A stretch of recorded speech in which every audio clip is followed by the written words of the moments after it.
आज हम सुनाएंगे हिंदी स्टोरी कोयल की कहानी। एक बार की बात है, एक खूबसूरत जंगल जहाँ प्रकृति की सुंदरता का खास अनुभव होता है, वहाँ एक कोयल निवास करती। कोयल की मधुर आवाज से पूरे जंगल में सुख और शांति का आनंद उत्पन्न हो जाती। जंगल के सभी जानवर कोयल की मधुर आवाज से मोहित हो जाते। एक दिन कोयल पेड़ पर बैठकर अपनी आवाज से पूरे जंगल को चह रही थी। तब उसे रास्ते से गुजरता हुआ एक लोमड़ी वहां आया।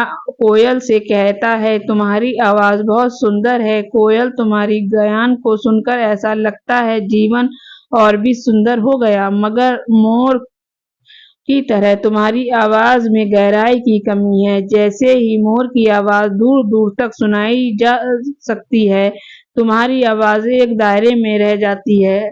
तुम्हें अपनी आवाज पर बहुत मेहनत करनी होगी ताकि तुम मोर की तरह अपनी आवाज को दूर तक पहुंचा सको।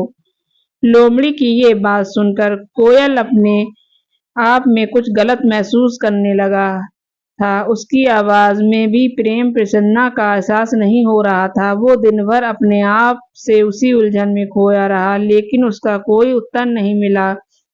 रात के समय उसने अपने दोस्त मोर को इस बारे में बताया। तब मोर उसको समझाते हुए कहता है, तुम वही हो जो तुम्हें ईश्वर ने बनाया। तुम्हारी आवाज की सुंदरता तुम्हारी अनूठी खासियत है। तुम्हारे किसी की बातों को सुनकर उसकी उपचार खोजने की बजाय अपने गुणों को स्वीकार करके अपने काम में प्रगति करनी चाहिए। तुम्हारी आवाज की मधुरता से सारे जंगल जीवित हो जाता और इस वजह से लोमड़ी को शिकार करने में कठिनाई होती।